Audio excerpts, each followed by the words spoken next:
Entonces, muy buenas tardes con todas las personas que se han conectado. Vamos a dar la bienvenida a nombre primero del Centro Daisy Beltrán, que es el centro de ANCAWA Internacional, encargado en la investigación aplicada sobre los diferentes tipos de vulnerabilidad en la población y en las Américas. Y también a nombre de ANCAWA Internacional, que es una organización internacional dedicada a promover y defender el buen gobierno, el desarrollo sostenible y la innovación. Tengo el agrado de poder contar aquí con la presencia de Betilde Muñoz Pogosian. Ella es directora del Departamento de Inclusión Social de la Secretaría General de la Organización de Estados Americanos.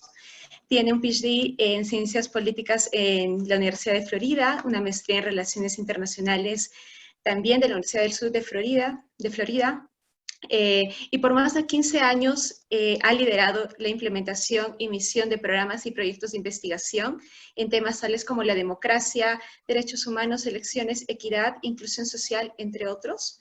Desde el Departamento de Inclusión Social, ella está liderando los esfuerzos de la Secretaría General de la OEA en materia de inclusión de poblaciones en situación de vulnerabilidad y la promoción del ejercicio de sus derechos. Es autora de diversas publicaciones y columnas de opinión en temas de democracia, derechos humanos, migraciones y refugio, y equidad e inclusión social en las Américas. Bienvenida, Betilde. Y también contamos con Amílcar Romero Beltrán. Él es fundador y presidente de ANCAWA Internacional, es CEO de ANCAWA Global Group, es abogado por la Universidad de Estrasburgo, tiene un máster en Derecho Internacional y Europeo en la misma universidad, ha laborado en diferentes organizaciones internacionales, no gubernamentales y en la academia, en temas de derecho internacional, gobernanza, desarrollo en Europa y en las Américas y en África. Y a su regreso a Perú fue investigador para la Pontificia Universidad Católica del Perú y creador de ANCAWA Internacional para la transformación social del mundo. Por sus actividades, Amílcar ha recibido diferentes distinciones internacionales y fue reconocido como uno de los 50 jóvenes más influyentes en el mundo en el año 2017 por la OCP Policy Center. Y bueno, quien les habla, soy Marcia Condoy Truyenque, les hablo en calidad de directora del Centro Daisy Beltrán para la Defensa de Poblaciones Vulnerables. Y bueno, yo estoy estudiando, sigo estudiando y haciendo cursos en Derechos Humanos, Derecho Internacional y Derecho Humanitario. Y bueno, quisiera darle la bienvenida a todos, recordarles que esta conversación está siendo grabada para que después también puedan compartirla y volverla a ver. Y también mencionarles que pueden realizar sus preguntas en cualquier momento en el chat grupal, en el chat de este Zoom, para que podamos ir abarcándolas para ustedes. Entonces, bienvenidos a todos. Me gustaría dar una pequeña introducción respecto a la situación actual en la que estamos viviendo, ¿no? Toda vez que vamos a ver el tema de los derechos humanos en la perspectiva de la crisis del COVID-19. Sin lugar a dudas, el COVID-19 es más que una emergencia sanitaria. Es una crisis tanto social, económica y sin duda una crisis de derechos humanos, toda vez que están en juego nuestro derecho a la vida y nuestro derecho a la salud. Pero para afrontar la epidemia, los estados han tenido que tomar medidas extraordinarias y por lo tanto hemos visto limitadas nuestro derecho a la libre circulación, a la libertad de reunión. Y con esto, miles y miles de personas han visto imposibilitado su acceso a la educación, pero también acceder al trabajo y a sus medios de vida. Así se ha bloqueado el acceso a alimentos, se ha bloqueado el acceso a la medicina, a los servicios sociales y a la seguridad social. El desempleo y la inseguridad alimentaria van a volver a ser la realidad para muchas personas que con mucho esfuerzo han podido salir de la pobreza y ya se habían consolidado dentro de lo que es un escaño social un poquito más acomodado. Incluso hemos podido ver que el derecho de las personas para poder despedir a sus seres queridos es imposible ahora debido a las circunstancias que estamos viviendo. Entonces, ahora más que nunca nos damos cuenta de que los derechos humanos son totalmente interdependientes. Entonces, lo importante que tenemos que sacar ahora es que la realización de cada uno de los derechos humanos tiene que ser cumplida por parte de los estados y nosotros tenemos que pedir su cumplimiento, su respeto y su protección. Se nos ha pedido algo muy simple para poder aportar a la superación de esta crisis, que es quedarse en casa. Pero la tarea no es fácil para muchas personas que no tienen una vivienda segura, que no tienen agua potable en casa, cuyos medios de vida no les permiten tener ahorros y quienes sufren violencia en el hogar. Sin duda, esta crisis no discrimina, pero sus efectos sí discriminan, porque hay muchas personas en el mundo que no tienen las posibilidades para afrontar esta crisis como realmente nosotros que estamos teniendo acceso a Internet lo podemos hacer, por ejemplo. Acá tengo algunos datos que mencionan que más o menos 2.200 millones de personas no tienen un acceso adecuado al agua en el mundo. Hay más de 1.800 millones de personas sin hogar o con viviendas inadecuadas o superpobladas, para quienes el distanciamiento físico es imposible o para quienes el lavado regular de manos también es imposible. Entonces, en el contexto de América Latina también vemos que si bien no es la región más pobre, pero sí es la región más desigual. Hay una baja movilidad social y la pobreza entre generaciones se sigue perpetuando. Son muchas las causas que ponen a América Latina en esta situación y las diferencias entre países, entre zonas también son bastante desiguales. Entonces, sin dudas, el COVID-19, así como las diferentes situaciones que he mencionado previamente, crean un círculo vicioso donde las desigualdades alimentan la propagación de la enfermedad, lo que a su vez profundizan más las desigualdades. Entonces, conversaciones como estas nos permiten prever y poder proyectar estrategias para que después de esta crisis podamos surgir a una sociedad mucho más equitativa y con menos poblaciones vulnerables. En este caso, me gustaría dar, bueno, vamos a empezar un poco con una introducción que también Amílcar nos va a brindar de la situación. Entonces, doy paso a Amílcar. Bueno, muchísimas gracias a Marcia, muchísimas gracias Tilde por la participación. Quien habla, como mencionó mi compañera y colega Marcia, es Amílcar Romero, quien a su vez dirige y preside la organización ANCABA Internacional en su conjunto. Y el objetivo de este webinar es poder reflexionar y compartir con las demás personas sobre las oportunidades que podamos, digamos, desprender a raíz de la crisis que estamos viviendo en todas partes del mundo, particularmente en la región latinoamericana. Entonces, en ese entender, retomo lo que has mencionado, Marcia, con respecto que se tiene que lograr poblaciones o sociedades mucho más, sociedades mucho en más equidad, ¿no? Más justas. Entonces, permíteme entonces un poco, quizás pasarlo un momento. Entonces, primero, indicar que América Latina, como muy bien has mencionado, es considerada por diferentes organismos como las Naciones Unidas la región más desigual del mundo. ¿A qué se refiere exactamente este webinar? Tanto de Tilde como tu persona tendrán la oportunidad de poder afianzar un poco más, pero a lo que nos referimos precisamente es a la desigualdad de ingresos y de oportunidades que existe en la región.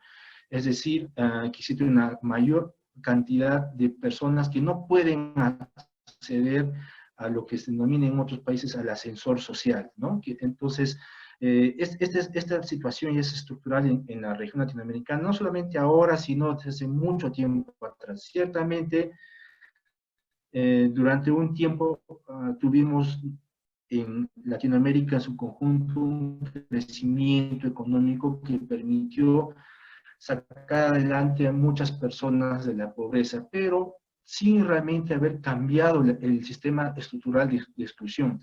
En Brasil, con la Bolsa Familia, etcétera. Sin embargo, no se ha podido revertir el sistema de exclusión que perdura a pesar de los gobiernos en países como Brasil, en el Perú, etcétera, ¿no? Entonces, es eso a lo que nos referimos y que a pesar del boom económico y cuando las condiciones estuvieron favorables, no logramos revertir esa situación. Eso quisiera asentarlo y ponerlo en claro. Por lo tanto, luego de haber pasado este boom de exportación o de venta de materia prima, que es la principal fuente de economía de estos países, ya desde, por lo menos desde el año pasado o 2 años atrás, la región en su conjunto ya venía, por decirlo de alguna manera, de capa caída. Es decir, ya no tenía ya no tenía la capacidad de ingresos que tenía antes, ni esa inercia que permitía a una mayor parte de la población salir de la pobreza. Entonces, lo que estaba entrando en Latinoamérica era un ciclo de consolidación en realidad eso, entonces la situación que vivimos actualmente nos agarra un poco en esta situación ya un poco de fragilidad. Segundo elemento es que adicionalmente al tema de la pandemia que vivimos actualmente, la región ya tenía otras crisis estructurales detrás, independientemente del tema económico. Y de un lado tiene que ver, por ejemplo, con el tema de la pandemia del dengue, que existe en varios países de la región, en Argentina, en el Perú, en Brasil, en Centroamérica, etcétera, y que ya estaba desbordando la capacidad de atención de los sistemas sanitarios de los países, ¿no? Y obviamente esta crisis de la situación de la pandemia del dengue estaba afectando sobre todo a las poblaciones más frágiles económicamente, más excluidas de la sociedad, en las zonas rurales, por ejemplo, ¿no? Pero en las urbanas, estamos viendo un factor más que complica la ecuación de la protección de población vulnerable. Y cuando hablamos de población vulnerable nos referimos a las poblaciones indígenas o poblaciones originarias, a las mujeres, a las personas en situación de discapacidad o con algún grado de discapacidad, personas privadas de libertad, personas adultos mayores, ¿no? Entonces ya esas poblaciones estaban teniendo un gran problema porque en realidad, como lo he venido manifestando, en su conjunto, los países de la región no habían creado un sistema de inclusión social. Los programas sociales que se habían dado, como por ejemplo en el caso peruano, son programas aislados, con poca coherencia entre el uno y el otro. Es más, solamente para ponerlo, por ejemplo, a raíz de la crisis que hemos vivido, cuando el gobierno quiso brindar apoyo económico a las personas supuestamente pobres o más pobres, ni siquiera el registro de esas personas la tenía a la mano. Estaba desagregado en las diferentes entidades del gobierno, por lo tanto no sabía ni podía decir cuándo iba a poder entregar la ayuda. Entonces, en realidad vemos que no existía este sistema de inclusión social como parte esencial de la agenda del Estado. Entonces, eso creo que quisiera ponerlo como en el tapiz para contextualizar la situación que hemos vivido, ¿no? Entonces, constatar antes de la crisis del COVID-19. Pero, ¿cómo podemos saber en qué grado de vulnerabilidad nos encontramos? Es, por ejemplo, si es que la señal no se interrumpe nuevamente, es, por ejemplo, cuando medimos los parámetros de inversión en programas sociales, como por ejemplo, educación, la salud. Para contextualizarlo aún más, países como el Perú han tenido más de 30 años de desarrollo económico, de crecimiento económico, pero por ejemplo, si miramos sus índices de inversión en salud pública, prácticamente es el último de la cola en haber mejorado sus sistemas de salud pública. Entonces, por más que hubo mucho dinero, nunca se canalizó para permitir un desarrollo, una cohesión social. Eso es un poco lo que del COVID-19 en realidad no hace más que agravar la situación. Es imposible, creo, ahora en general, que los países puedan cumplir los objetivos de desarrollo del milenio. Ya Latinoamérica estaba comenzando a asumir, a registrar bastante retraso en ello. No estaba logrando cerrar las brechas que como estaba planteando. Y con esta crisis que va aún más a aumentar la escala de pobreza y si es que los estados no toman medidas adecuadas para fortalecer a esos grupos vulnerables, pues terminaremos con índices muy muy pobres en realidad de desarrollo humano. Entonces, esto es un poco lo que quisiera señalar. Y para concluir este primer análisis general, y luego permitir quizás que Betilde pueda complementar esto desde la perspectiva de la OEA, en realidad lo que creo que hace falta acá para poder paliar a las carencias que tienen los países de la región es mayor integración, mayor coordinación entre los países. Latinoamérica es una de las regiones en el mundo donde pululan diferentes tipos de organismos internacionales, incluso a veces más que en otras regiones del mundo, pero con poca efectividad y con poca profundización, como lo estamos viendo ahora, ¿no? Entonces, obviamente existen organizaciones rectoras como la Organización de Estados Americanos, pero por ejemplo a nivel sudamericano, para coordinar por lo menos con los países vecinos algún tipo de reacción al respecto. Cada país ha venido jugando con las capacidades que ha tenido, ¿no? Entonces, lo que se tendría que hacer de un lado, obviamente, es trabajar, ya no pensar tanto en el crecimiento económico, sino en el fortalecimiento de la cohesión social y paralelamente trabajar a nivel multilateral para que los países, para que los organismos internacionales ayuden a los países de la región a crear políticas públicas adecuadas, incluso para ayudar a nivel del financiamiento, porque obviamente la situación económica de un país a otro es muy diferente.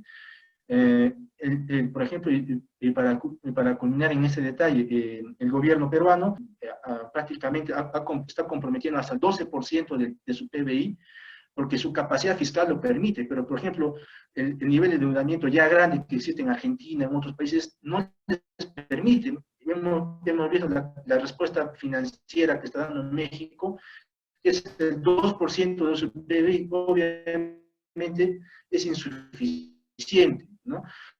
Entonces, los organismos internacionales pueden jugar un rol ahí para orientar a los estados incluso en la canalización de fondos. Entonces, este es el primer panorama que quisiera describirlo. Obviamente, luego voy a estar atento sobre algún elemento específico. Entonces, por esta es mi intervención. Cierro por este momento. La Marcia, para que podamos continuar.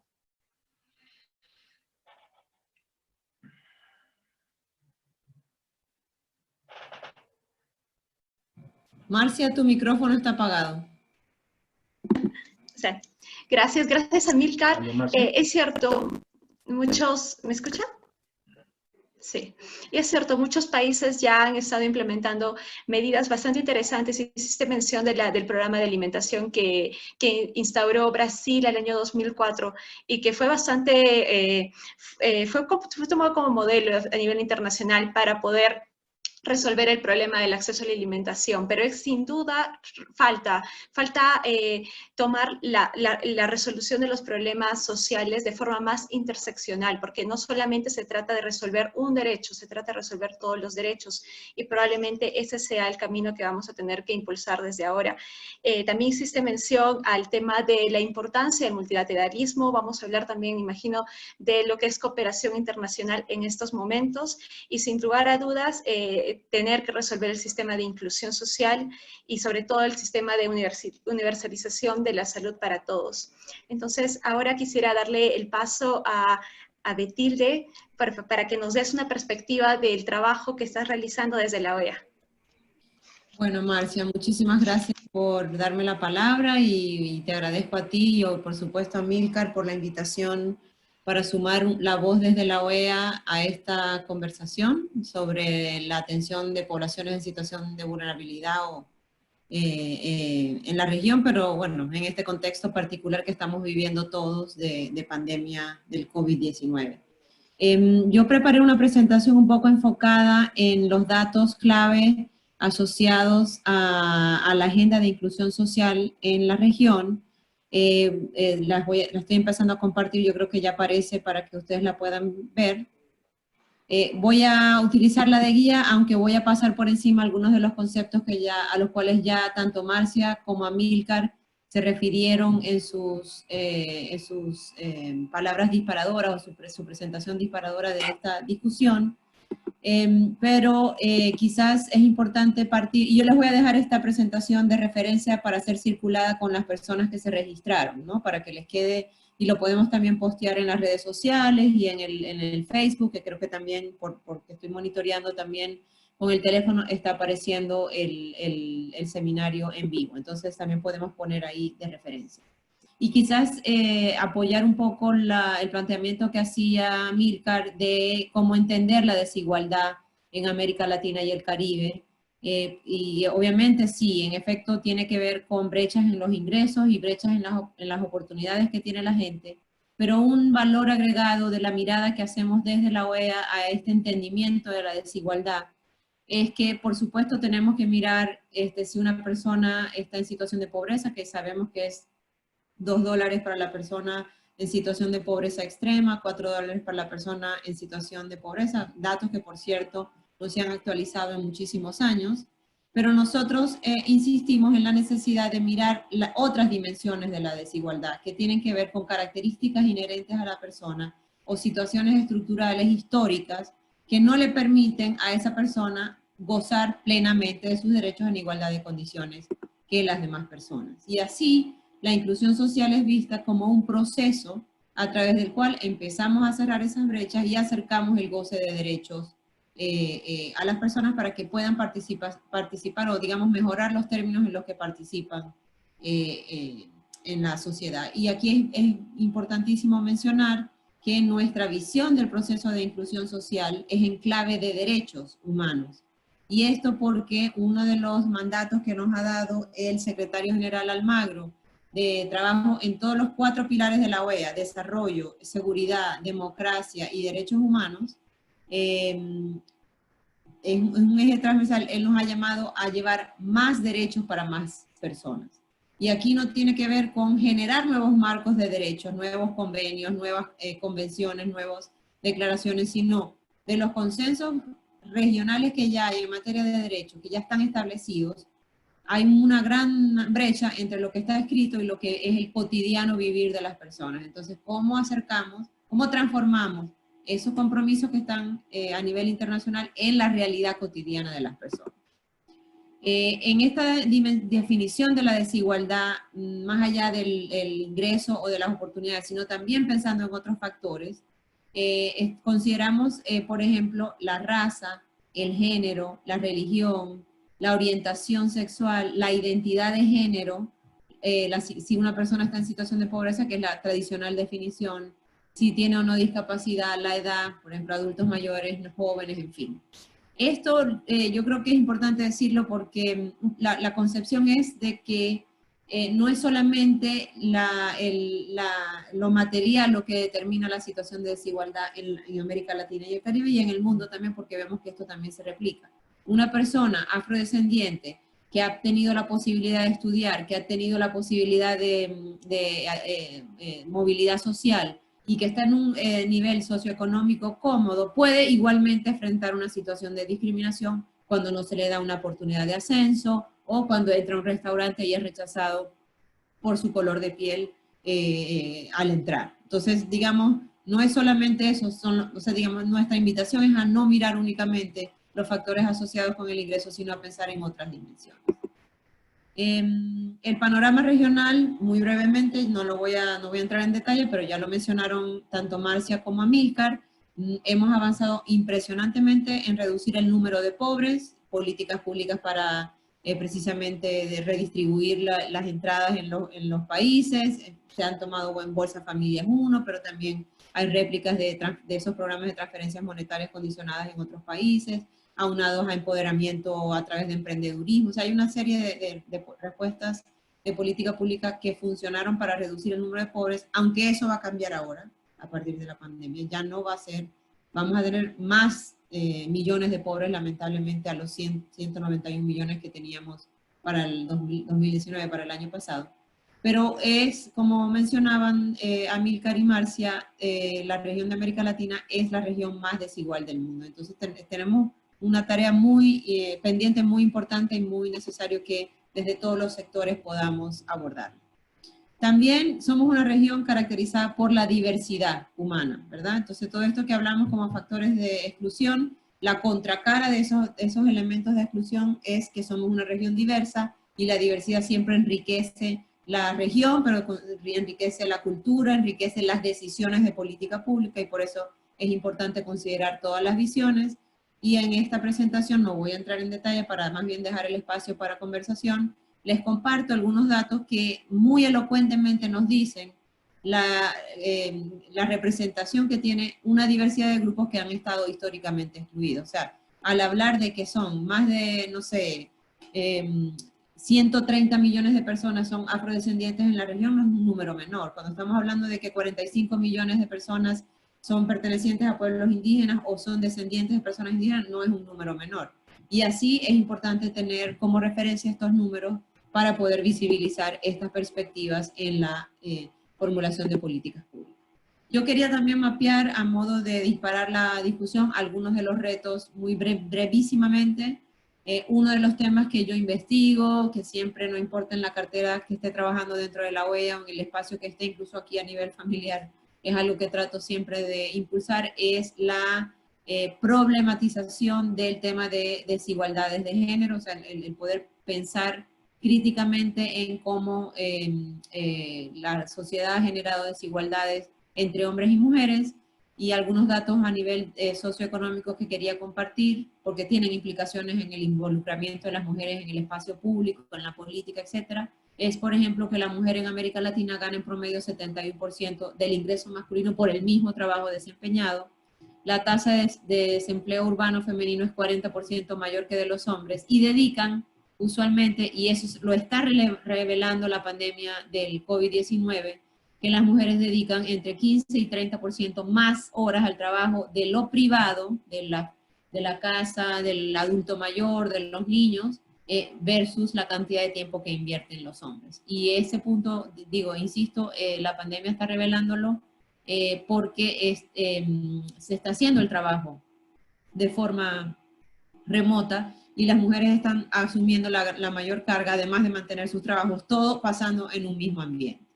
Además de otras situaciones de violencias contra las mujeres que está revelando la pandemia. En algunos países de nuestra propia región hay más muertos hay más mujeres muertas por feminicidios que personas que han fallecido a causa del COVID-19. Entonces, hablemos de una pandemia, este tema de la violencia contra las mujeres es una pandemia social también. Algunos puntos también mencionar que lo que tiene que ver con afrodescendientes e indígenas, que es una agenda de trabajo, un mandato de trabajo que tenemos en el Departamento de Inclusión Social en la OEA. Sabemos que debido al racismo y la discriminación histórica que han enfrentado, tienen menos acceso a el goce de derechos tanto civiles y políticos como sociales y económicos. Y hay una serie de otras desigualdades que nosotros monitoreamos desde el Departamento de Inclusión Social y que incluyen el de las personas mayores, los derechos de las personas mayores, los derechos de las personas con discapacidad, los derechos de las personas LGBTI, que hay como disparidad en qué tan cómodos se sienten diferentes países de la región para abordar las personas LGBTI como sujetos de protección internacional, y creo que han habido avances importantes en varios países, pero también falta mucho por hacer. Las personas migrantes y refugiadas, que sabemos que la migración es un fenómeno constante en la región, pero hay crisis de desplazamiento forzado recientes que han como evidenciado que y han puesto presiones importantes en los países que los han recibido. Bueno, los países de Sudamérica han recibido 80% de los 5 millones de venezolanos que se han desplazado desde 2015 en adelante. Entonces, hay una serie también de retos y de vulneraciones a los derechos que sufren las personas migrantes y refugiadas en América Latina, pero incluso en el país donde está la sede de la OEA, que es Estados Unidos. Y estos grupos de personas que acabo de mencionar tienen niveles acentuados de desempleo, predominantemente conforman los mercados informales que se han visto afectados por la paralización económica a causa de la pandemia, ¿no? El distanciamiento social ha causado de que no haya actividad económica, y esto está afectando a los trabajadores que dependen del ingreso diario para poder subsistir, y estas personas que acabo de mencionar en situación de vulnerabilidad están sobre representadas en los trabajadores informales. Limitado acceso a la educación de jóvenes y niños a causa de las medidas de aislamiento social, y acceso a otros derechos que no se enfrentan de la misma manera una persona en situación de vulnerabilidad en estos grupos que acabo de mencionar versus las otras. En este marco de pandemia en el que nos encontramos, nosotros acabamos de lanzar una guía práctica que especifica algunas orientaciones de política pública y de respuestas a los países en el entendido de lo que acabo de decir, que el COVID-19 tiene un impacto diferenciado en las personas, o sea, y afecta mayormente o más pronunciadamente a los grupos en situación de vulnerabilidad, donde además se encuentran una serie de identidades, se cruzan, digamos, una serie de identidades bajo este concepto de la interseccionalidad, al saber, por ejemplo, que no es lo mismo experimentar la pandemia como una mujer migrante afrodescendiente en el Perú que una mujer migrante de tez blanca, digamos, y con cierta educación en Estados Unidos. O sea, son diferentes las realidades y diferentes las experiencias y diferentes los accesos a los servicios de salud y a las oportunidades si vamos un poco más de forma más abstracta. Otro tema importante que nos va a plantear el contexto post-COVID-19 es el incremento en el número de personas en situación de pobreza y pobreza extrema, altos niveles de desempleo, ya en este país lo estamos viendo, son más de 17 millones de personas que han solicitado el seguro de desempleo en Estados Unidos, pero digamos este país tiene cierto margen fiscal como para poder absorber esas solicitudes y esa no es la misma realidad en la mayoría de los países de América Latina. Hay afectaciones particulares a las personas en el mercado informal, donde predominantemente se encuentran representadas las mujeres, más del 50% son mujeres, y las personas migrantes y refugiadas, que sin sin haberse regularizado y accedido a un permiso de trabajo y a un empleo formal, recurren a la venta ambulante, a los servicios en salones de belleza, en el rubro de servicios para poder subsistir, servicios o rubro económico que ha estado prácticamente parado por las medidas de distanciamiento social que se han implementado. Y lo que yo llamo la crisis dentro de la crisis, o sea, la crisis dentro de la pandemia del COVID-19, que no deja de ser crisis a pesar de que estamos viviendo otra, que es la de los migrantes venezolanos que siguen saliendo, y creo que esto va a aumentar como resultado del COVID-19, siguen saliendo de Venezuela por la crisis económica, social, política, humanitaria y el deterioro democrático que ha ocurrido en ese país, que además es mi país, en tiempo reciente.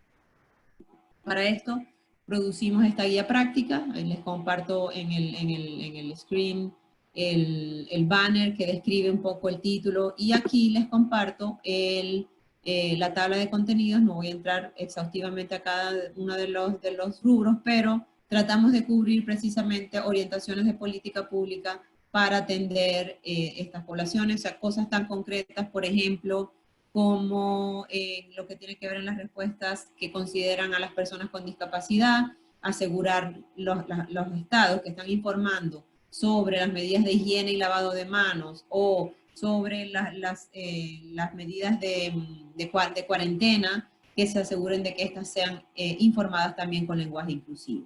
O cosas tan concretas en lo que tiene que ver con los privados de libertad, que no hayan cometido delitos en contra de la integridad de otras personas, sino que, por ejemplo, los que han violado leyes migratorias, o sea, que son temas administrativos, puedan ser liberadas porque en contexto de cárcel o en contexto, en contexto de cárcel, aumentan las probabilidades de ser contagiados con el COVID-19. Entonces, es el tipo de cosas lo más aterrizado posible que tratamos de plantear en esta guía, que también está referida. Bueno, voy a meter el link en la presentación antes de compartirles para que también les quede. No voy a entrar en los temas más técnicos de los marcos normativos interamericanos porque creo que ya estamos, ya se me acaba a mí el tiempo, pero mencionar que en la región existe un entramado jurídico muy importante que sirve de guía para diseñar políticas públicas en función de ellos. Y eso es lo que se llama el diseño de políticas públicas con enfoque de derechos. No es más que mirar esos documentos, mirar cuáles son las obligaciones y traducir eso en políticas públicas que permitan implementar y cumplir, que los estados cumplan con esos derechos. Y es importante conocerlos, y aquí les hago un repaso de todos los documentos que son y todos los derechos contemplados, pero es importante porque algunos de los dos que me antecedieron, Marcia o Amílcar, no mencionaron, no es solo importante si estamos del lado del sector gobierno, tener estos instrumentos en el radar para diseñar políticas públicas que permitan acercar derechos a las personas, pero como sociedad civil, como académicos también, tenemos que estar conscientes de este marco jurídico para demandar, exigir y ayudar también a los gobiernos a que puedan diseñar esas políticas. Digamos entonces que todos debemos conocer. Yo voy a dejar mi presentación hasta aquí para más bien dedicarnos en los 20 tantos minutos que nos quedan a una discusión. Les dejo también compartidos aquí en el screen mis redes sociales. Los invito a que me sigan, a que continuemos la conversación por ahí, a compartirnos documentos y a seguir replicando este llamado a atender a las personas en situación de vulnerabilidad de manera mucho más acentuada en la pandemia que vivimos ahora. Muchísimas gracias, Marcia, te regreso la palabra. Muchas gracias, Betilde, y es cierto, antes estábamos conversando y es importante conocer todo este marco jurídico de derechos humanos, no solamente cuando trabajemos o cuando exijamos nuestros derechos al Estado, sino sobre todo conocerlos como ciudadanos, porque es parte de nuestra cultura cívica, pero además es importante porque mientras no conozcamos nuestros propios derechos, tampoco vamos a poder reconocer el derecho de los demás. Y aquí es importante mencionar que incluso nosotros podríamos convertirnos en elementos obstaculizadores de derechos. Por ejemplo, hay, no sé si ustedes se habrán dado cuenta, pero en muy pocos pronunciamientos de los jefes de Estado se ha hecho mención al tema de los migrantes. Entonces, lo que tenemos que saber todas las personas es que cuando tú sales de tu país, sea porque por intenciones de superación o sea por razones forzadas, como es el caso de los migrantes, tú estás amparado por el derecho del otro Estado. Y eso significa que deberías tener acceso a todos los servicios, incluso también ahora, como también lo ha mencionado la Comisión Interamericana en un informe que hizo respecto al COVID y a los derechos humanos, es que por ejemplo, los migrantes también tienen acceso a las políticas de recuperación económica y esto influye en realidad en todo. Entonces, es importante empezar a conocer nuestros derechos para poder proteger también el derecho de los demás. Y muchas gracias, Betilde, por los datos que nos has dado. Hay un dato que ha resaltado bastante en mí y es el de la cantidad de personas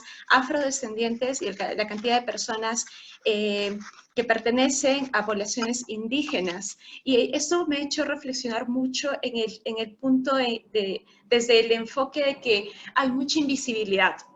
Porque nosotros no nos damos cuenta de que los afrodescendientes son una población bastante vulnerable, porque no los vemos en la televisión, no los vemos en los escaños, en los parlamentos, no los vemos sentados como ministros, pero nos has dado un dato que es realmente grande, son 150 millones de afrodescendientes en toda América Latina, significa que no los estamos viendo, y esa es una de las peculiaridades y de las características de la vulnerabilidad, que es la invisibilidad. Y nos acostumbramos a vivir con esa invisibilidad y a ignorarla. Y creemos que estamos bien, pero no estamos bien como sociedad, porque ahora en este contexto de pandemia nos vamos a dar cuenta recién que si no hemos protegido el derecho de nuestros vecinos, de las personas más cercanas a nosotras, nos estamos exponiendo nosotros mismos por más dinero o más acceso a recursos que tengamos. Entonces, bueno, para no extenderme, me gustaría darle un poco, vamos a hacer un poquito más dinámica nuestras participaciones y me gustaría empezar por una pregunta que nace en el contexto de pandemia y es ¿qué debilidades en el sistema de derechos humanos en América ha revelado la explosión del COVID-19? No sé, Amílcar y Betilde pueden participar. Bueno, nuevamente gracias, gracias Betilde por la exposición y también a Marcia. Mira, con respecto a tu pregunta, antes de tocar algunos temas que mencionados por Betilde, que me parece interesante hacer énfasis, es el tema siguiente. Lo que está revelado a nivel de derechos humanos es que, a pesar obviamente del progreso que todos somos conscientes que se ha venido desarrollando por instancias internacionales como la Comisión, la Corte y el trabajo que ha venido de los respectivos estados, es que estamos aún muy lejos de lograr la efectividad de los derechos humanos y la universalización de los mismos. Como estaba mencionando Betilde y en el sentido de exposición, es que en realidad no se están atendiendo a las particulares de los grupos que están siendo vulnerables. Cuando hablamos de igualdad no queremos decir que igualdad es que todas las etnias o grupos sociales de un país o de la región están todas en las mismas condiciones. Y lo que estamos señalando es todo lo contrario, que existe un fenómeno que está permitiendo que de arranque un grupo no pueda tener, por más que digamos que se esfuerce, llegar a la misma condición de oportunidad que otros grupos sociales. Entonces, ciertamente hay muchos avances a nivel de convenciones, como ha mencionado Betilde. La directiva de la Organización de Estados Americanos no es tanto crear nuevos parámetros internacionales, es más bien reforzar los ya existentes. Pero si lo estamos reforzando es que justamente no están respondiendo, y sobre todo en situación de pandemia como la que estamos viviendo, cada uno está comenzando a mirar sus obligaciones internacionales de una perspectiva, digamos, laxa. Cuando los estados señalan que van a responder de una u otra manera para hacer frente a la situación, hay que también poner en concepto las cosas. No es que el Estado decide porque es, digamos, de buena gente, por decirlo de alguna manera, tratar de aliviar el sufrimiento de sus grupos vulnerables, como poblaciones adultos mayores, es una obligación internacional que ha suscrito el Estado. O sea, no depende de la voluntad del señor o la señora que actualmente se encuentra en el gobierno, sino que es la obligación trascendental del Estado de dar cumplimiento a esos estándares que muy bien, brevemente les han mencionado, pero existen muchos, ¿no? Obviamente la Declaración Universal, la Convención y otros protocolos de San Salvador, etcétera, que se han agregado al respecto. Entonces, creo yo que estamos dificultando en el diseño de políticas públicas al respecto, porque quizás el afán, en el caso peruano, de querer incluir, por ejemplo, a poblaciones que económicamente no se encuentran en una situación de hacer frente a la situación, ya que, como muy bien lo mencionó Betilde, en la región latinoamericana, primero ya teníamos un problema estructural de empleo, ¿no? El nivel de empleo formal variaba, o sea, de empleo informal variaba de 40 a 70%, como es en el caso peruano. Es decir, que es gente que estaba viviendo en el día a día y si no salía a vender caramelos, no se compraba algo para comer en la noche. Así de punto, ¿no? Entonces, aún así, el gobierno ha querido dar un apoyo a ellos, no tenía los mecanismos adecuados para hacerlo. Entonces, ¿qué quiere, desde mi perspectiva, quiere decir eso? Es que los estados no han desarrollado los mecanismos necesarios para poder identificar a tiempo a su población vulnerable y atenderla en el momento oportuno.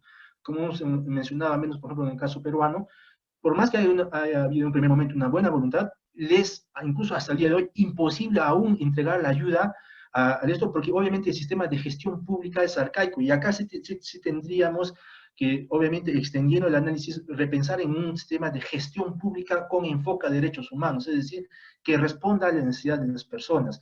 Desde mucho tiempo atrás, el ánimo de los países de la región era el crecimiento económico. Creo que eso ha implicado que los países, en su mayoría, tengan una especie de gestión, de un objetivo de crear un sistema de gestión pública por resultados, es decir, que el crecimiento económico sea el objetivo principal y que logremos eso, una especie de gestión management, ¿no? Una especie de gestión privada en la gestión pública. Y hemos dejado, mencionando desde que ya comenzó el webinar, ilustran en qué situación de fragilidad y de segmentación nos encontramos, ¿no? Entonces, creo que si tenemos que decir qué es lo que se tiene que hacer a nivel de derechos humanos, es que se tiene que trasladar esas obligaciones, esos estándares internacionales en realidades de gestión pública. Por ejemplo, poner un ejemplo, para nivel de salud pública, obviamente hay muchos casos a nivel latinoamericano, pero puedo muy bien indicar que por ejemplo, en el caso peruano, el sistema de salud pública está fragmentado en diferentes entidades del gobierno y cada uno maneja sus cifras de diferentes maneras.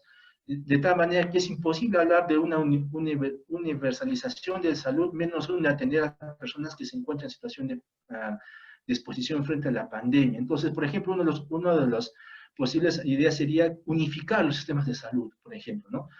Unificar. Y otra cosa que se podría también desprender, ya que estamos tocando el tema de salud, sería muy bien el tema de sacar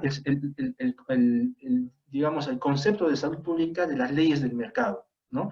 Es decir, que es un servicio público, que todos los ciudadanos tienen derecho a la salud, entonces derecho universal a la salud. Entonces, esa es una perspectiva. Otra cosa que quizás se puede brevemente, y esto quizás haciendo un enlace con lo que ha muy bien explicado Betilde, es el tema de la desigualdad. Y claro, hemos dicho que Latinoamérica es la región lastimosamente más desigual del mundo. Pero, por ejemplo, se ha creado un debate, no solamente en el Perú, también este debate existe actualmente en otros países de la región, por ejemplo, el tema del impuesto a la fortuna, del impuesto a los ricos, ¿no? Entonces, sabemos en realidad que ese tipo de iniciativas se pueden tomar o se pueden debatir. Obviamente, la modalidad puede variar, pero creo que si estamos hablando de países y de una región donde existe demasiada concentración de riqueza y demasiada exclusión de las personas para que puedan acceder a ella, la pregunta sobre un sistema de fiscalización más eficaz o de mayor presión hacia esos grupos se legitimiza aún más, ¿no? Entonces, yo no descartaría ese tipo de iniciativas. Obviamente, pongo entre paréntesis que el esencial de lo que se puede hacer ahora es que los estados no tienen que en ningún momento discriminar a estos grupos de poblaciones para atender a sus necesidades, ¿no? Pero para poder hacerlo y para poder incluirlos, el Perú como otras regiones, como otros países de la región, van a requerir de mayor recursos.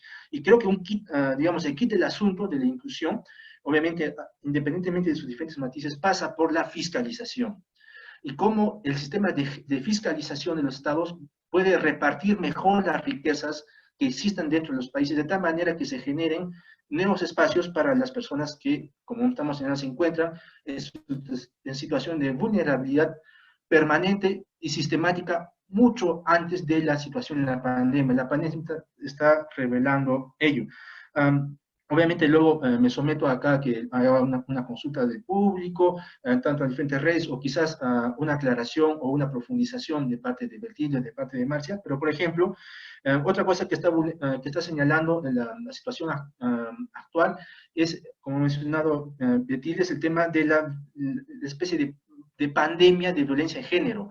Ya ANCAWA ha trabajado en muchas perspectivas, hemos incluso participado en foros internacionales al respecto, presentando iniciativas a jefes de Estado de más de 150 países en el último Foro Mundial de la Paz.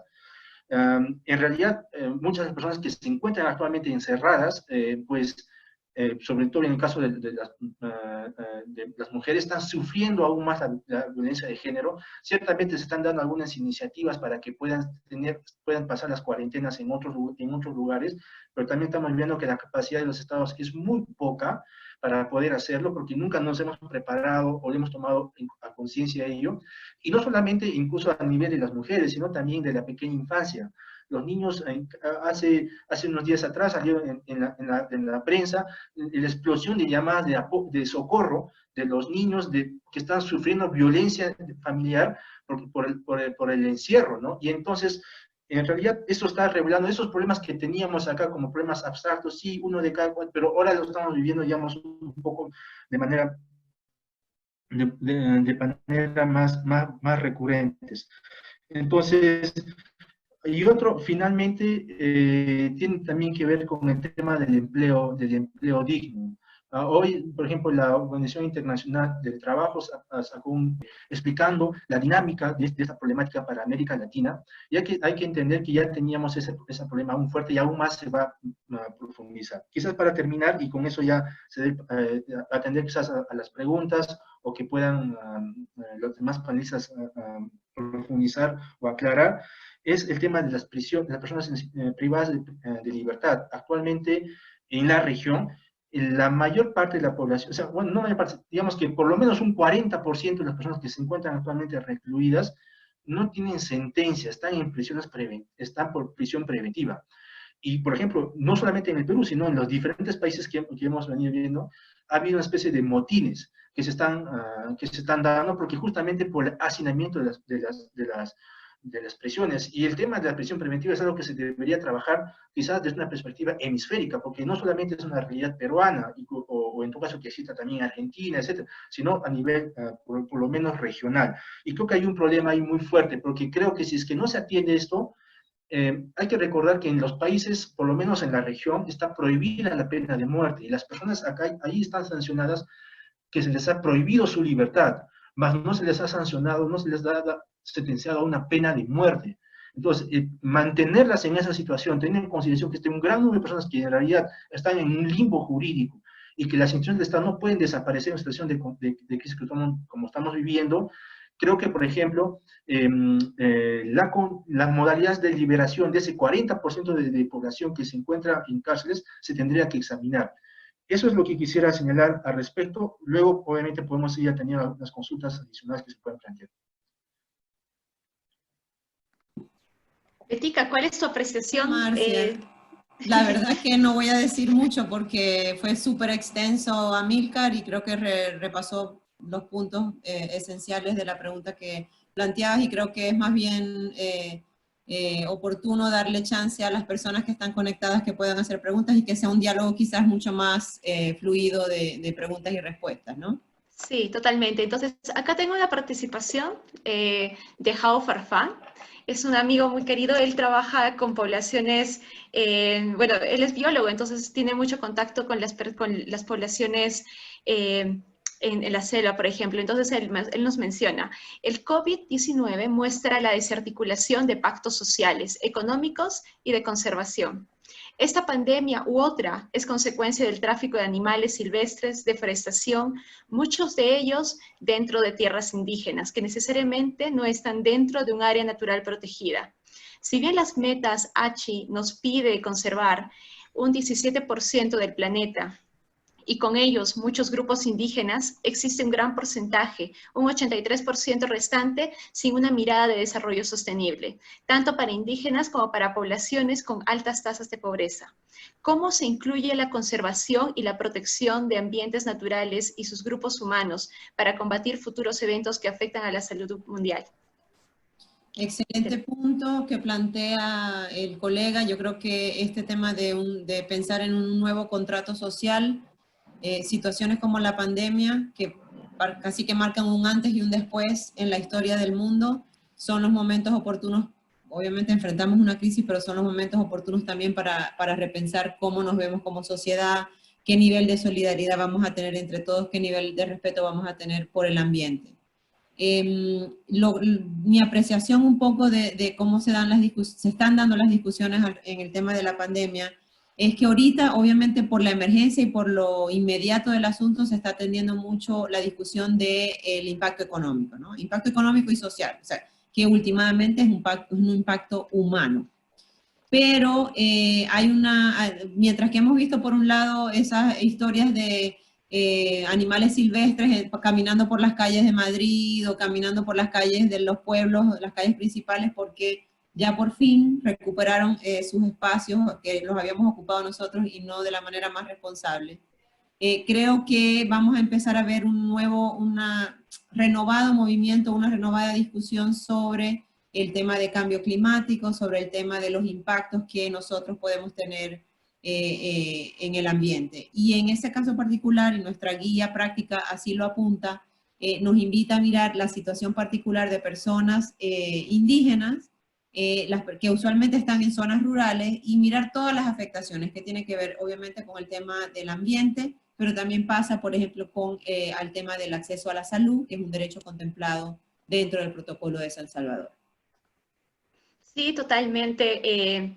Lo que me gustaría más o menos mencionar es que sí es cierto que todas las políticas ahora están más o menos direccionadas por una situación de emergencia, atender la salud, atender el tema del impacto económico, pero lo que me gustaría más o menos pensar es que, miren, esta es posiblemente la crisis mundial que vino después de de la Segunda Guerra Mundial, porque entre esas dos no hemos tenido una crisis de tal magnitud, al menos desde lo que he podido ver.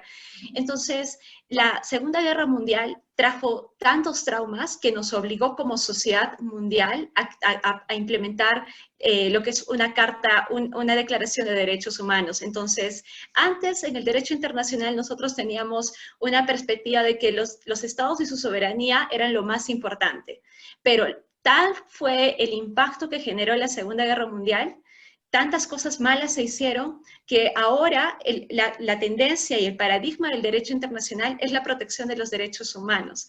Entonces, yo creo que todo lo malo que estamos pasando ahora con lo del COVID-19, y hablo todo lo malo porque tratamos de identificarnos con aquellos que realmente le están pasando mal, es cambiar un poco ya este enfoque desde mi perspectiva, y esto es algo más mío, ya no tomar todo de forma tan antropocéntrica, sino como abrir un poco más nuestro paradigma y empezar a tomar un paradigma de derechos humanos acompañado de la protección del medio ambiente, que es totalmente necesario.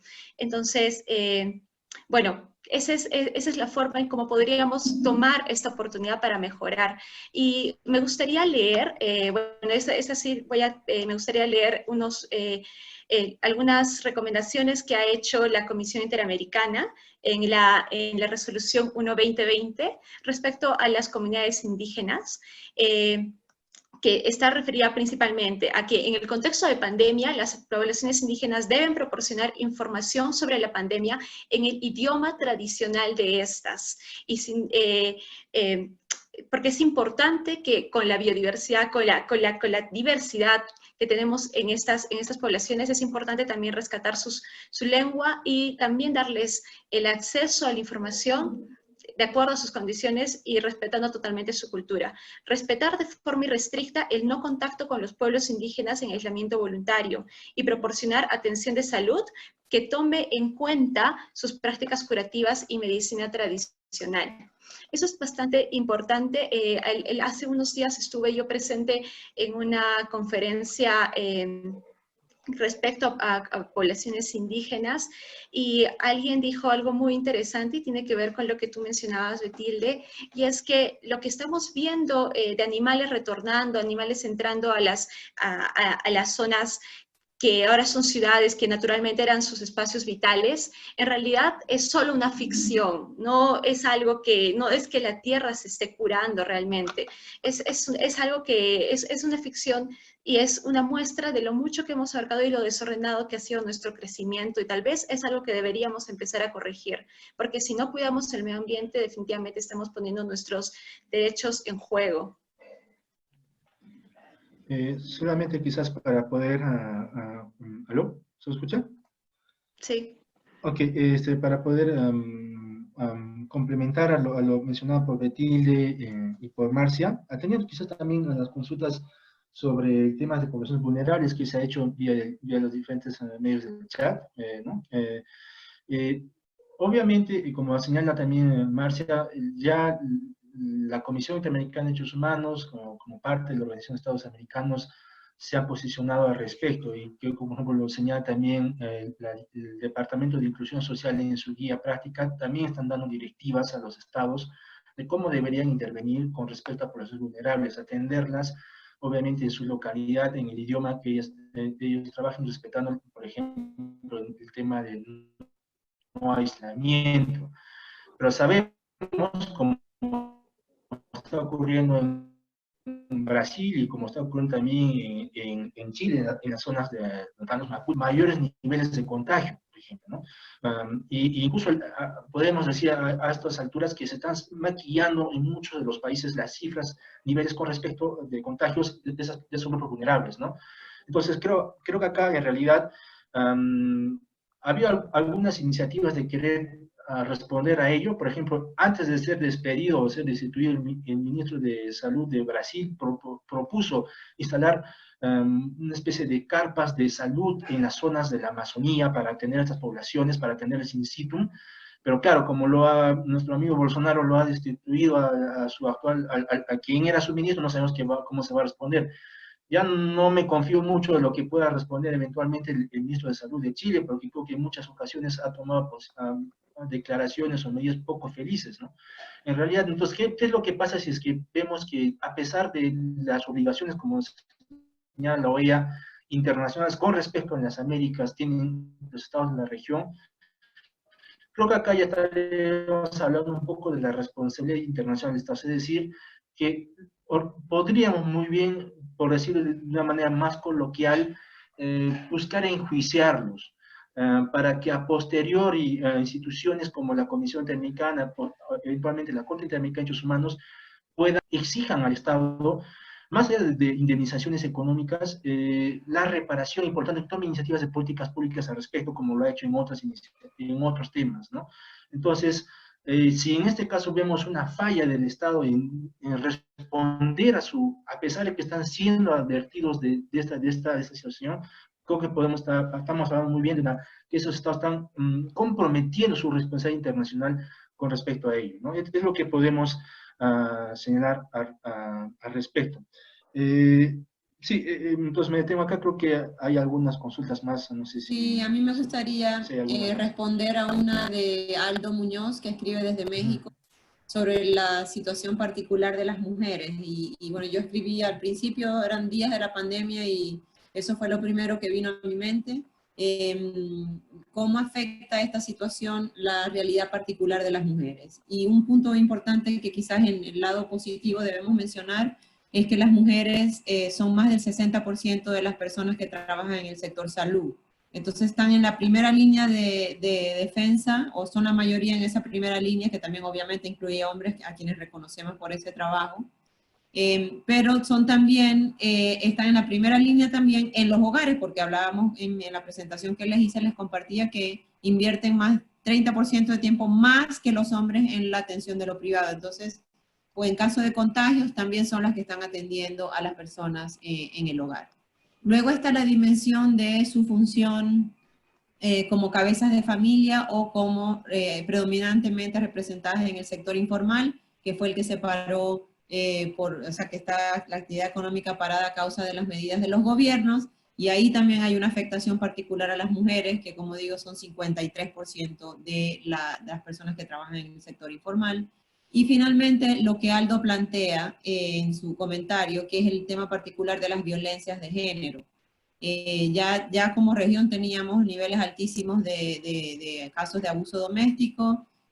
Tenemos por lo menos, creo que son 2 países de la región, son a nivel mundial los que tienen los casos más altos de feminicidios, y lamentablemente las medidas de confinamiento social o de confinamientos en las casas está aumentando también los casos de violencia doméstica. Afortunadamente hay un sistema multilateral que es lo que siguen las y los representantes que participan del mecanismo de la Convención de Belén do Pará, que han establecido pautas para poder dar respuestas, pero en lo práctico muchos gobiernos ya están implementando líneas 1-800 o el equivalente en cada país para que se puedan reportar casos de abuso. Se están habilitando apoyo psicosocial a personas que están siendo víctimas de violencia de género. Están como potenciando las capacidades del sector policial que hace la investigación de este tipo de crímenes. En fin, hay una serie de cosas positivas que están pasando en la región, y ojalá que esta pandemia permita poner eso mucho más en el radar de los tomadores de decisión. Puedo hablar del caso de la OEA.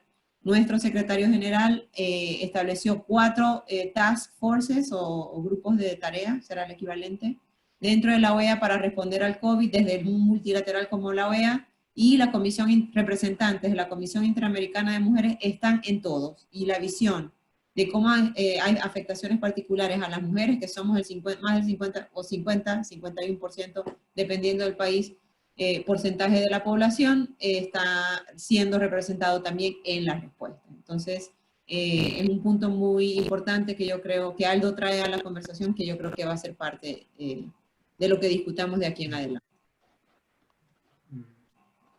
Bien, Sí, acá hay una totalmente. pequeña consulta que me ha llegado por interno para Betilde. Y me plantea que usted como, digamos, representante en este caso de la OEA, leo la pregunta, ¿sí? Dice que el COVID-19 ha demostrado que los gobiernos en la región carecen de un plan de planificación y organización para enfrentar los diferentes problemas, principalmente en salud y educación. ¿Considera usted que en la línea del tiempo mejorarán nuestros sistemas hospitalarios y de educación?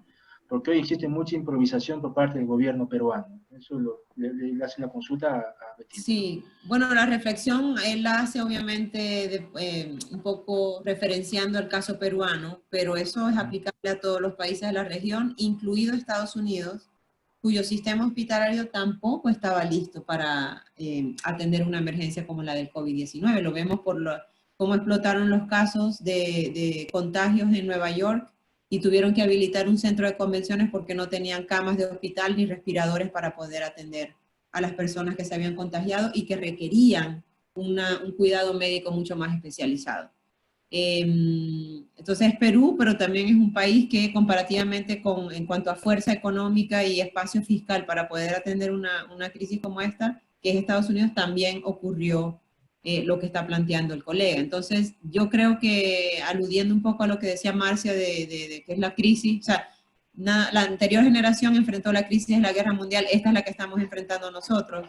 De aquella experiencia surgió un sistema multilateral fortalecido, surgieron propuestas de cómo verse cada país con un nuevo contrato social. Yo creo que en este caso va a ser igual y quiero pensar, o sea, creo que están muchos ya pensando en cómo verla como una oportunidad para repensar el sector salud, porque creo que evidenció que mi salud individual afecta la salud de una sociedad, o de la ciudad de Washington, D.C., que es donde estoy, del país en donde estoy, y la salud de los demás y el acceso que puedan tener afecta a la mía. Entonces, si hay algo que reveló esta pandemia es que es interdependiente ese acceso a la salud, y en países que tienen deudas importantes en fortalecer los sistemas de salud, yo pensaría que esta va a ser, este es como que lo que está poniendo el punto donde tiene que estar en cuanto a cómo repensar los sistemas de salud. Y lo mismo diría yo que en el tema de educación, porque lo hablo yo tengo dos hijos de 9 años y de 11 años. El hacer la transición a un sistema de educación totalmente virtual, sin verse con compañeros y sin ver a los maestros, obviamente pudieron acceder a una computadora que se las dio la propia escuela, que es una escuela pública aquí en Estados Unidos. Ahí tenemos la fortuna, el privilegio de tener internet en la casa. Esa no es la misma realidad para muchos niños en la región. Entonces, todas estas desigualdades que hemos venido conversando en el campo digital y de acceso a la educación se replican.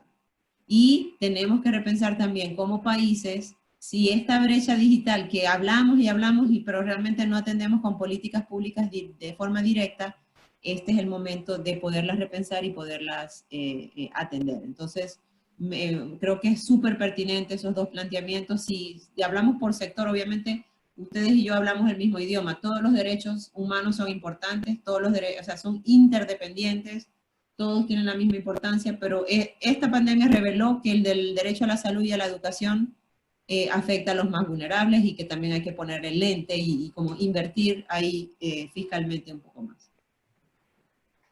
Sí, también en realidad quería resaltar que también, o sea, está en juego el derecho a la vida, el derecho a la salud, la educación y también el derecho al trabajo. Porque correcto, si bien en la región de América en realidad ha superado bastante las tasas de desempleo, pero los empleos generados han estado en el 70% en un sector informal. Y ahora estamos viendo las consecuencias de ello porque las personas que están en un sector informal no tienen seguro social, no tienen acceso a sistema previsional, por ejemplo, ¿no? A AFPs, etcétera. Entonces, ese también es un problema que está saliendo a flote, ¿no? La informalidad. Sí, quizás con el ánimo de ir cerrando ya la sesión del webinar, porque quizás no podemos extendernos demasiado, tomar unos elementos importantes mencionados tanto por Marcia como por Betilde, ¿no?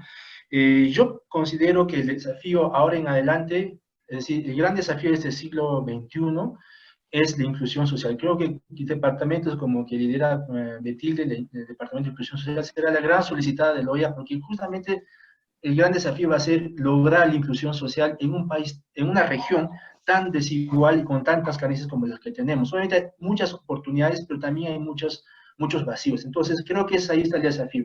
Por extensión, creo que el gran desafío es el tema del desarrollo sostenible que va de par con los objetivos del milenio, etcétera. Como ha mencionado en Marcia y también Betilde, se requiere en realidad un pacto social verde, un nuevo pacto social que permite una mayor articulación, no solamente, digamos, darle una visión neohumanista a las cosas, ¿no? O sea, no el hombre en el centro, de hecho existe ese patrón de posicionamiento filosófico, el hombre y el mal existe quizás por accidente y soy ajeno a ellos, sino es parte de ese sistema. Entonces, eso creo que se tiene que trabajar, porque creo que el tema del cambio climático es un elemento subsidiario, colateral a lo que estamos conversando. Y como mencionó un famoso filósofo físico, comparó unas películas de Hollywood diciendo que las películas de desastres naturales de Hollywood siempre comenzaban cuando los científicos no eran escuchados por las autoridades. Igual está ocurriendo acá con la pandemia y lo que implica el cambio climático. Obviamente esto con respecto a poblaciones vulnerables va a ser aún, o sea, va a ser más fuerte y más duradero en el tiempo. Finalmente, para concluir, ha estado participando, por ejemplo, en el Foro Mundial de la Paz, alentando al fortalecimiento del sistema multilateral. Hasta antes de la pandemia, incluso con el tema del cambio climático encima de nosotros, muchas veces nos hemos preguntado si es que, como ha mencionado Marcia, seríamos capaces de crear otra vez unas Naciones Unidas, porque creo que las respuestas de los estados se estaban dando desde perspectivas muy nacionales. Creo que esta pandemia demuestra que este desafío es global, que demuestra que este desafío es global y por lo tanto se requieren respuestas globales, por lo menos regionales. Entonces, sí se tiene que fortalecer mecanismos como el de la Organización de Estados Americanos, como las Naciones Unidas, y responder de manera consensuada. El Perú, ni Chile, ni Ecuador, ni Uruguay pueden hacer algo al respecto por sí solos. Requerimos coordinar ese tipo de acciones a nivel nacional. Alentaremos toda iniciativa que venga en los estados sobre ese punto. Es sobre ello que quisiera, en mi caso, detenerme, salvo que quisieran aumentar algún punto adicional, pero en todo caso, si no es así, muchísimas gracias por Hay una participación más. la oportunidad a la OEA por estar presente el día de hoy. Hay una participación más, no me gustaría dejarla desatendida, tal vez la voy a leer. Habla Yajaira, dice que ella es de Venezuela y está trabajando con temas de poblaciones indígenas asentadas en la región. Imagino que hace referencia a las poblaciones indígenas migrantes que están siendo totalmente marginalizadas y están en desatención durante estos 20 años de represión y abandono. Se ha impuesto un régimen que asesina a los ciudadanos. Ella hace referencia a Colombia y a Venezuela. Es urgente que se enfoque algún tipo de presión contra el régimen para que atienda de manera obligatoria el respeto de derechos humanos, de manera particular el acceso a la alimentación de los pueblos indígenas. Y es cierto, este es un grupo bastante sensible. Yajaira es del mismo estado en Venezuela donde yo soy, del estado Zulia, de Maracaibo, estado Zulia. Ella no dice si es de Maracaibo, pero si no desde la ciudad es de alguna ciudad fronteriza con Colombia. Y se refiere seguramente a la etnia Wayuu, que son realmente indígenas colombo-venezolanos. Por ser nómadas, tienen realmente dos nacionalidades, tanto la colombiana como la venezolana, y bueno, pues sí, son de los grupos que históricamente ha estado vulnerado en Venezuela. Incluso hay una medida cautelar de la Comisión Interamericana de Derechos Humanos para proteger a esta población indígena en Colombia y Venezuela, porque como digo, es de las dos nacionalidades, binacional. Y bueno, desde la OEA, nuestro propio secretario general ha sido la voz cantante en el tema del retorno a la democracia en Venezuela, porque solo a través de la democracia podemos acercarnos un poquito más a mejorar las condiciones de vida de las personas. el actual régimen efectivamente ha vulnerado todos los derechos, no solo los civiles y políticos, sino mayormente los económicos y sociales. Así que, bueno, la invito a Yajaira a seguir el trabajo que hace nuestro propio secretario general Luis Almagro en la materia. Sí, y también mencionar que hay una gran población, el nombre es Wahao, me parece, que es población migrante, Wayuu. Hay una población, no sé si estamos hablando de la misma, pero hay esa población que está inmigrando de Venezuela hacia Brasil. Guarao, una población migrante. Los Guarao. Sí, entonces esa también es una población que hay algunos informes en internet, van a poder tener acceso a ellos, pero la situación, al menos en el COVID-19, también para ellos es bastante difícil porque muchos de ellos no hablan castellano y tampoco portugués, entonces están en doble vulnerabilidad o en una mayor vulnerabilidad porque no se puede hablar solamente de números en vulnerabilidad, es bastante complicado. Entonces, para cerrar esta participación, me gustaría agradecer antes a todos. Si es que tienen alguna pregunta así súper rápida, pueden aprovechar a hacerla, pero me gustaría pedirle a Betilde y a Amílcar una breve interpretación o una participación respecto a cómo podemos tomar la situación del COVID como oportunidad para mejorar nuestros sistemas de la forma más breve. Gracias. Bueno, yo voy a empezar rapidísimo porque también estoy contra el tiempo, tengo una reunión comenzando muy pronto con mi jefe, pero creo que, bueno, a lo largo del webinar hemos discutido un poco dónde están los puntos de oportunidad para acercar más derechos a las personas, pero quizás yo cierro con un llamado que es individual, como personas, de aprovechar esta situación para reflexionar en cómo podemos ser más humanos, más solidarios, y a nivel personal, en nuestras acciones con nuestros vecinos, con las otras familias, con la comunidad en las escuelas, si tenemos hijos en donde trabajamos. Y luego la invitación es a utilizar el espacio de incidencia que se tenga, o sea, en mi caso, desde un organismo multilateral que trabaja en derechos humanos y en materia de inclusión social, pero creo que todos, en los diferentes ámbitos en los que trabajamos, podemos hacer una diferencia para visibilizar la situación de las personas vulnerables y tomar acción a ver qué cambios podemos hacer, qué podemos revertir para evitar que si llegase a ocurrir una situación de emergencia como la del COVID-19, que es posible que vuelva a ocurrir, estemos mejor preparados. Definitivamente. Amílcar. Sí, solo para terminar quisiera decir que creo que una oportunidad de mejorar la situación de cara a futuro es la participación de la ciudadanía, como muy bien lo ha mencionado, en nuestros espacios de influencia, o como diríamos en peruano, en forma vulgar, desde nuestras trincheras. Tenemos cierta capacidad de acción, creo que no podemos dejar de lado esa oportunidad, pero quizás lo que también importante mencionar es que creo que los gobiernos deben permitir la participación de científicos o de cuerpos especializados en la toma de decisiones, como ha venido ocurriendo ahora, se han asesorado por expertos, por científicos, investigadores, organismos competentes en la materia, ¿no? Como lo puede ser muy bien la Organización de Estados Americanos, organismos no gubernamentales como el nuestro. Entonces, creo que es la oportunidad para que justamente esas voces de alerta, esas voces de expertos no sean desperdiciadas y más bien sean valoradas para evitar situaciones como la que estamos viviendo, que son desafíos quizás que requieren acciones interdisciplinarias. En todo caso, eso es, creo que podemos buscar o alentar en el Estado para que a cara a futuro podamos hacer frente a los desafíos que se nos vienen. Muchísimas gracias, Amílcar. Muchísimas gracias, Betilde, por permitirnos tener esta conversación. Es importante mencionar que esta conversación tiene que seguir en nuestras casas, con nuestros amigos, en las redes sociales. Tienen la plataforma de Ancagua, tienen la plataforma del centro para poder hacer sus comentarios, porque es importante educarnos y seguir conversando del tema de derechos humanos, porque esto nos importa a todos y en este caso esto nos podría salvar la vida a todos. Entonces, muchísimas gracias. Esperamos tener una próxima reunión. Este video ha sido grabado, así que pueden compartirlo. Y nada, agradecemos a todos y esperamos que todos estén sanos. Muchas gracias por la pueden invitación. ayudar desde todas sus redes. Gracias por la invitación. Muchas gracias. Chao. Gracias, Betilde. Adiós.